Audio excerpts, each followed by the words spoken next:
Paramedical ಅಷ್ಟೇ ಕೆಲಸ ಮಾಡ್ತಾ ಇರೋದು. MBBS ಡಾಕ್ಟರ್ಗೆ ಆ ಕಡೆ ನೋಡಿ ಗ್ಲೂಕೋಸ್ಗಳು ಹಾಕಿದ್ದಾರೆ, ಎಲ್ಲ ಇಟ್ಕೊಂಡಿದ್ದಾರೆ.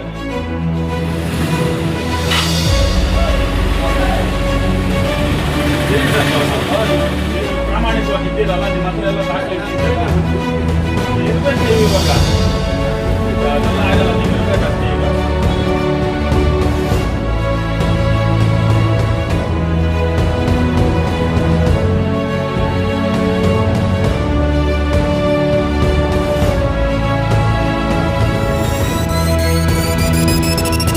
ಕೂತ್ಕೊಂಡು ಆರಾಮಾಗಿ ಒಂದು ಹಾಸ್ಪಿಟಲ್ ನಡೆಸಿದ್ರೆ ನಾಳೆ ಯಾರೊಬ್ಬರಿಗೆ ಹೆಚ್ಚು ಕಮ್ಮಿ ಆಗುತ್ತೆ, ಒಂದು ಪ್ರಾಣ ಹೋಯ್ತು, ಯಾವ ರೆಸ್ಪಾನ್ಸಿಬಿಲಿಟಿ ಆಗ್ತಾರೆ ಅದಕ್ಕೆ?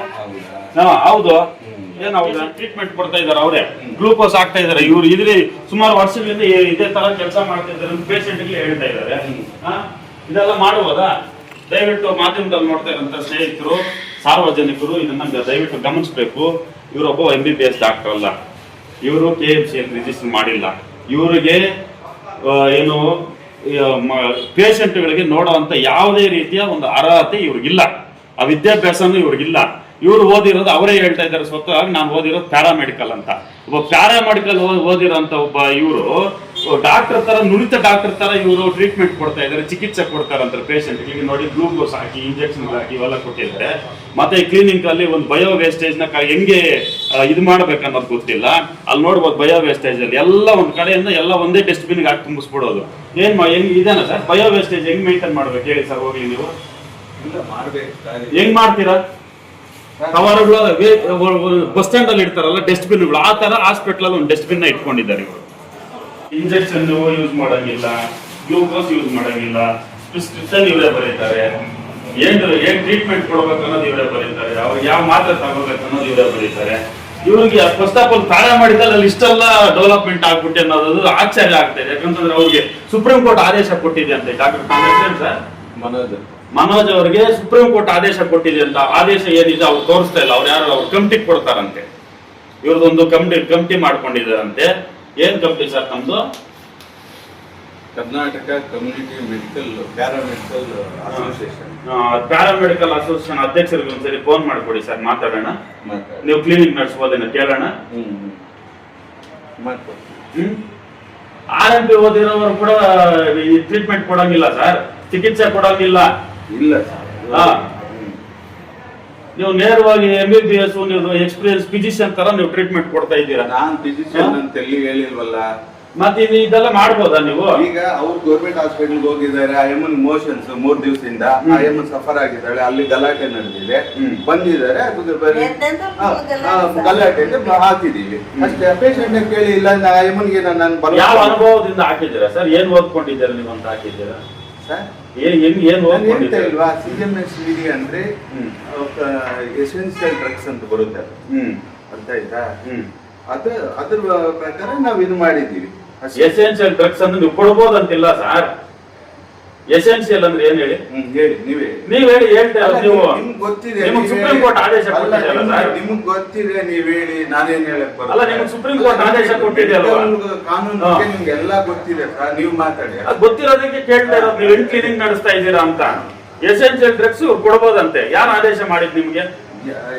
ಕರ್ನಾಟಕ ಮೆಡಿಕಲ್ ಕೌನ್ಸಿಲ್ ಏನನ್ನ ಆದೇಶ ಕೊಟ್ಟಿದೆ ನಿಮ್ಗೆ, ನೀವು ಮಾಡ್ಬೋದಂತ? ಕರ್ನಾಟಕ ಮೆಡಿಕಲ್ ಕೌನ್ಸಿಲ್ ಏನು ಕೊಡುತ್ತೆ? ಕರ್ನಾಟಕ ರಿಜಿಸ್ಟರ್ ನಂಬರ್ ಕೊಡೋದು ಯಾರು ನಿಮ್ಗೆ? ಪ್ಯಾರಾಮೆಡಿಕಲ್ ಕೇಳಿ.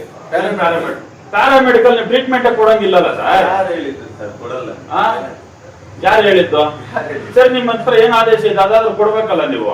ಕೊಡ್ತೀವಿ ಸರ್. ಒಬ್ಬ ನಕಲಿ ಡಾಕ್ಟರ್ ವೇಷನ ಧರಿಸ್ಕೊಂಡು ಈ ಗಡಿಭಾಗದಲ್ಲಿ ಕ್ಯಾಸಂಬಳ್ಳಿ ಗ್ರಾಮದಲ್ಲಿ ನಕಲಿ ಕ್ಲಿನಿಕ್ಗಳನ್ನ ತರ್ಕೊಂಡು ಇಲ್ಲಿ ದೊಡ್ಡ ಮಟ್ಟದ ಒಂದು ದಂಧೆ ಮಾಡ್ತಾ ಇದ್ದಾರೆ.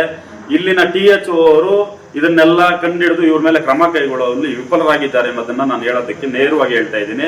ದಯವಿಟ್ಟು DHO ಅವರು ಈ ಬಗ್ಗೆ ಕೂಡಲೇ ಕಾನೂನು ಕ್ರಮ ಕೈಗೊಳ್ಳಬೇಕು. ಈ ತರ ನಕಲಿ ಕ್ಲಿನಿಕ್ಗಳನ್ನ ಯಾರೆಲ್ಲ ನಡೆಸ್ತಾ ಇದ್ದಾರೆ ಅವ್ರ ಮೇಲೆ ಇಮಿಡಿಯೇಟ್ಲಿ ಆಕ್ಷನ್ ತಗೋಬೇಕು. ಮತ್ತೆ ಅವ್ರ ಮೇಲೆ ಏನು ಕಠಿಣವಾದಂತಹ ಶಿಕ್ಷೆಗೆ ಒಳಪಡಿಸಬೇಕು ಅಂತ ನಾನು ಈ ಮುಖಾಂತರ ಒತ್ತಾಯ ಮಾಡ್ತಾ ಇದ್ದೀನಿ. ಈಗ THO ಅವ್ರಿಗೂ ಕೂಡ ಫೋನ್ ಮಾಡಿ ಇಲ್ಲಿಗೆ ಕರೆಸ್ತೀನಿ, ಅವ್ರ ಹತ್ರ ಏನ್ ಆದೇಶ ಇದೆ ತೋರಿಸಿ. ಎಷ್ಟು ರಾಜಾರೋಷವಾಗಿ ಒಂದು ನಕಲಿ ಕ್ಲಿನಿಕ್ ಅನ್ನ ಇವ್ರು ನಡೆಸ್ತಾ ಇದ್ದಾರೆ ಅಂತಂದ್ರೆ, ಇವರು ಎಷ್ಟು ಪ್ರಾಣಗಳ ಜೊತೆ ಚಲ್ಲಾಟ ಆಡ್ತಾ ಇದ್ದಾರೆ ನೋಡಿ. ಈ ಹಳ್ಳಿ ಭಾಗದ ಜನಕ್ಕೆ ಡಾಕ್ಟರ್ ಯಾರು, ಕಾಂಪೌಂಡರ್ ಯಾರು, ನರ್ಸ್ ಯಾರು ಅನ್ನೋದು ಗೊತ್ತಾಗಲ್ಲ. ಅವ್ರು MBBS ಡಾಕ್ಟರ್ ಅಲ್ಲ ಅಂತ ನಾವು ಅವಾಗಿಂದ ಇಲ್ಲೇ ಬರ್ತೇವೆ. ಪಾಪ ಅವ್ರಿಗೇನು ಗೊತ್ತಾಗಲ್ಲ. ಇವ್ರು ಏನ್ ಅನ್ಕೊಳ್ತಾರೆ, ಯಾರೋ ಒಂದು ಕೈಗುಣ ಕಾಲ್ಗುಣ ಅಂತ ಹೇಳ್ತಾರೆ. ಕೈಗುಣ ಕಾಲ್ಗುಣ ಅಲ್ಲ. ಡಾಕ್ಟರ್ ಆಗ್ಬೇಕಂತಂದ್ರೆ MBBS ಓದಿರ್ಬೇಕು, ಅದರಲ್ಲೂ ಟ್ರೀಟ್ಮೆಂಟ್ ಕೊಟ್ಟು ಒಂದು ಹಾಸ್ಪಿಟಲ್ ನಡೆಸಬೇಕು, ಒಂದು ಕ್ಲಿನಿಕ್ ನಡೆಸಬೇಕಂತಂದ್ರೆ KMC ರಿಜಿಸ್ಟರ್ ಆಗಿರ್ಬೇಕು. ಎಷ್ಟೆಲ್ಲ ಕಾನೂನು ಇರತ್ತೆ. ಅಟ್ಲೀಸ್ಟ್ ಇವ್ರ ಹತ್ರ ಒಂದು ಜನರಲ್ ಲೈಸೆನ್ಸ್ ಕೂಡ ಇಲ್ಲ. ಈ ಕ್ಯಾಸಂಬಳ್ಳಿ ಪಂಚಾಯತ್ ಒಂದು ಜನರಲ್ ಲೈಸೆನ್ಸ್ ನ ಕೂಡ ಡಿಸ್ಪ್ಲೇ ಮಾಡಿಲ್ಲ. ಇವ್ರ ಪಾಡಿಗೆ ಇವರು ಏನು ಅನಾಧಿಕೃತವಾಗಿ ಯಾವುದೇ ಒಂದು ಅನುಮತಿಗಳನ್ನ ಪಡ್ಕೊಳ್ಳಿ ಇವ್ರ ಪಾಡಿಗೆ ಇವರು ಒಂದು ಹಾಸ್ಪಿಟಲ್ ನಡೆಸ್ತಾರಂತಂದ್ರೆ ಇವ್ರು ಏನ್ ಹೇಳ್ಬೇಕು? ಇದನ್ನೆಲ್ಲ ಕಣ್ಣು ಕಾಣದಂತೆ ನಡ್ಕೊಳ್ತಾ ಇರುವಂತ ಅಧಿಕಾರಿಗಳಿಗೆ ಏನ್ ಹೇಳ್ಬೇಕು? ಇದನ್ನ ತಮಾಷೆ ಆದಂತ ವಿಚಾರನ. ಎಷ್ಟು ಜನರ ಪ್ರಾಣದ ಜೊತೆ ಚಲ್ಲಾಟ ಆಡ್ತಾ ಇದ್ದಾರೆ ನೋಡ್ಬೋದು ನೀವು. ಪಾಪ ಅಮ್ಮನಿಗೆ ಏನು ಗೊತ್ತಿಲ್ಲ, ಗೌರ್ಮೆಂಟ್ ಹಾಸ್ಪಿಟಲ್ ಡಾಕ್ಟರ್ ಇಲ್ಲ ಅಂತ ಇಲ್ಲಿ ಬಂದ್ರೆ ಇವ್ರು ಟ್ರೀಟ್ಮೆಂಟ್ ಕೊಡ್ತಾರಂತೆ. ಹೋಗಿ ಇವ್ರನ್ನ ಕರ್ಕೊಂಡು ಗೌರ್ಮೆಂಟ್ ಹಾಸ್ಪಿಟಲ್ ಕೂಡ್ಸ್ಬಿಡೋಣ. ನೋಡಿ ಹೆಂಗಾಗಿ ಏನ್ ಆಗ್ತಾ ಇದೆ ಸಮಾಜದಲ್ಲಿ ಅನ್ನೋದು ಅರ್ಥ ಆಗ್ತಾ ಇಲ್ಲ. ಬಂಧುಗಳೇ, ದಯವಿಟ್ಟು ನಾನು ಮಾನ್ಯ DHO ಅವರಲ್ಲಿ TH ಅವರಲ್ಲಿ ಮನವಿ ಮಾಡ್ತಾ ಇದ್ದೇನೆ, ಆದಷ್ಟು ಬೇಗ ಇವತ್ತು ಸಂಜೆ ಒಳಗೆ ಇವ್ರ ಮೇಲೆ ಆಕ್ಷನ್ ತಗೊಂಡಿಲ್ಲ ಅಂತಂದ್ರೆ ನಾವು THO ಆಫೀಸ್ ಮುಂದ್ಗಡೆ ಹೋರಾಟ ಮಾಡ್ಬೇಕಾಗತ್ತೆ ಅನ್ನೋದನ್ನು ತಮ್ಮ ಗಮನಕ್ಕೆ ತರ್ತಾ ಇದ್ದೀನಿ. ಮೇಡಮ್, ಶ್ರೀನಾಥ್ ನಾಸ್ತಿಕ್ ಅಂತ ಮಾತಾಡ್ತೀನಿ, ಪ್ರಬುದ್ಧ ಪ್ರಜಾವೇದಿಕೆ ಸಂಘಟನೆ ಅಧ್ಯಕ್ಷರು. ಮೇಡಮ್, ಕ್ಯಾಸಂಬಳ್ಳಿಯಲ್ಲಿ ಒಂದು ನಕಲಿ ಕ್ಲಿನಿಕ್ ಅನ್ನ ಇಲ್ಲಿ ರನ್ ಮಾಡ್ತಾ ಇದ್ದಾರೆ. ತಮ್ಮ ಗಮನಕ್ಕೆ ಬಂದಿದೆ ಎಲ್ಲೋ? ಅವ್ರ ಅಟ್ಲೀಸ್ಟ್ ಏನಂದ್ರೆ ಏನೂ ಇಲ್ಲ ಅವ್ರ ಹತ್ರ. ಈಗ ಇಲ್ಲಿ ಕ್ಯಾಸಂಬಳ್ಳಿಯಲ್ಲಿ ಮೈನ್ ರೋಡ್ ಅಲ್ಲೇ ಶ್ರೀ ವಾತ್ಸಲ ಸಮುದಾಯ ಆರೋಗ್ಯ ಕೇಂದ್ರ ಅಂತ ಒಂದು ಇಟ್ಕೊಂಡು ನಡೆಸ್ತಾ ಇದ್ದಾರೆ. ಮನೋಜ್ ಅಂತ.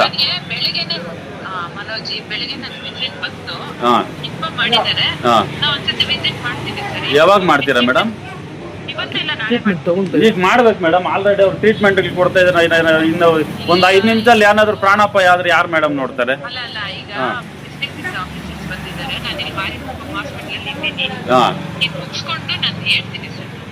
ಹೇಳೋದಲ್ಲ ಮೇಡಮ್, ಇವೆಲ್ಲ ಈ ಅತಿ ಶೀಘ್ರವಾಗಿ ಕ್ರಮ ಕೈಗೊಳ್ಳಬೇಕಾಗಿರೋಂಥ ವಿಚಾರಗಳಲ್ಲ ಮೇಡಮ್.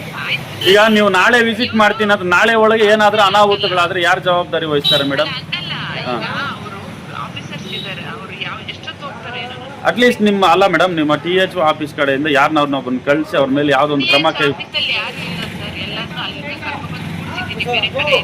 ಮೇಡಮ್, ಈಗ ನೀವು ದಯವಿಟ್ಟು ಇವತ್ತು ಸಾಯಂಕಾಲ ಒಳಗೆ ನೀವು ಯಾವ್ದೊಂದು ಕ್ರಮ ಕೈಗೊಂಡಿಲ್ಲ, ನಾನು DHO ಅವ್ರಿಗೆ ಫೋನ್ ಮಾಡ್ತೀನಿ ಮೇಡಮ್.